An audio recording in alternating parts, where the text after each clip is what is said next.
Hello friends, आज हम class 12 के बिहार बोर्ड का हिंदी के चैप्टर 9 का पूरा ऑब्जेक्टिव करने वाले हैं। पहला क्वेश्चन है कि नामवर सिंह के ललित निबंध का नाम क्या है। तो उनके ललित निबंध का नाम है बकलम खुद।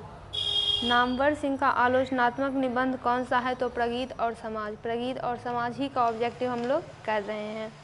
पहला क्वेश्चन है कि चरम व्यक्तिकता ही परम सामाजिकता है किस शीर्षक पाठ की पंक्ति है। तो यह प्रगीत और समाज की पंक्ति है।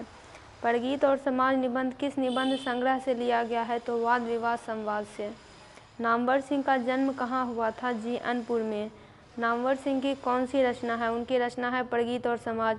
बाकी का आप चाहे तो लिख सकते हैं। अर्धनारीश्वर का है रामधारी सिंह दिनकर। ओ सदानीरा के हैं जगदीश चंद्र माथुर और तिरिच के हैं उदय प्रकाश। नामवर सिंह के गुरुजी कौन थे। तो हजारी प्रसाद द्विवेदी। नामवर सिंह ने बीए तथा एमए की शिक्षा कहाँ से प्राप्त की। तो बीएचयू से, यानी बनारस हिंदू यूनिवर्सिटी से, जो कि उत्तर प्रदेश में लोकेटेड है। प्रगीत कैसा काव्य है। यह एक प्रबंध काव्य है। दुनिया को हाथ की तरह गर्म और सुंदर होना चाहिए, यह कवि की कविता का अंश है। तो केदारनाथ सिंह। इस चैप्टर में जब आप पढ़ेंगे तो बहुत सारे कवियों की बात की गई है, लेखकों की बात की गई है, और उन्होंने जो जो नोटेबल वर्क किए हैं, यानी जो कि अकॉर्डिंग टू द पोएट उन्हें लगा कि इन्हें डालना चाहिए, इंक्लूड किया जाना चाहिए, तो उन्होंने उसके पोएट को डाला है, उनकी पंक्तियों को डाला है। तो उसी में ये वाला आया है लाइन। आप चाहें तो बुक पलटा सकते हैं। आचार्य रामचंद्र शुक्ल के काव्य सिद्धांत का आदर्श कौन सा काव्य है। तो प्रबंध काव्य है। सहर्ष स्वीकारा है कविता के रचयिता कौन है। मुक्तिबोध। आप लोग समझ गए होंगे, यहाँ गजानन माधव मुक्तिबोध की बात हो रही है। सच्चे अर्थों में प्रगीतात्मकता का आधार क्या है। तो समाज के विरुद्ध व्यक्ति। आलोचना त्रैमासिक के प्रधान संपादक कौन थे। नामवर सिंह। 20वीं सदी में प्रगीतात्मकता का दूसरा उन्मेष कैसे हुआ था। तो रोमांटिक उन्तान के साथ। नामवर सिंह को कविता के नए प्रतिमान पर साहित्य अकादमी पुरस्कार कब मिला था। 1971 ईस्वी में। तन गई रीत किसकी कविता है। नागार्जुन की। नामवर सिंह 1970 में किस विश्वविद्यालय यानी यूनिवर्सिटी में हिंदी विभाग के अध्यक्ष पोस्ट पर प्रोफेसर के रूप में नियुक्त हुए थे। तो जोधपुर विश्वविद्यालय। फिर है दूसरी परंपरा की खोज किनकी रचना है। तो नामवर सिंह की। और प्रलय की छाया के कवि कौन है। तो जयशंकर प्रसाद। जयशंकर प्रसाद की जो है एक बहुत ही महानतम रचना है जो कि कामायनी है। फिर है कि तुलसीदास के रचयिता कौन है। तुलसीदास के रचयिता है सूर्यकांत त्रिपाठी निराला। कविता के नए प्रतिमान के लेखक कौन है। नामवर सिंह।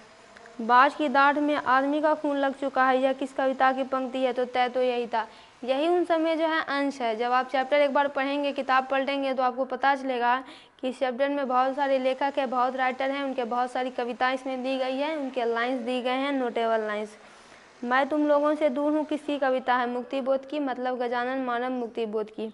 नामवर सिंह का जन्म कब हुआ था। तो 28 जुलाई 1927 को। कौन सी पुस्तक नामवर सिंह की है। पृथ्वीराज रासो की भाषा।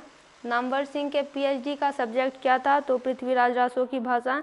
राम की शक्ति पूजा किनकी कविता है। निराला की। निराला मतलब सूर्यकांत त्रिपाठी निराला।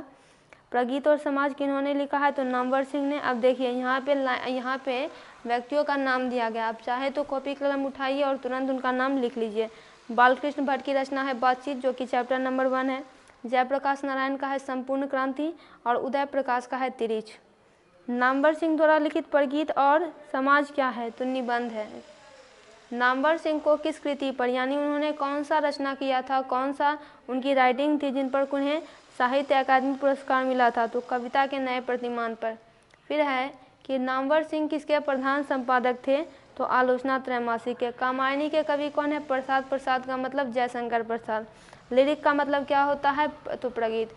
दोस्तों, इसका पूरा ऑब्जेक्टिव कंप्लीट हुआ। आप हिंदी, इंग्लिश, मैथ, साइंस सभी सब्जेक्ट्स के ऑब्जेक्टिव इस चैनल पर देख सकते हैं। वीडियो को लाइक एवं चैनल को सब्सक्राइब करें।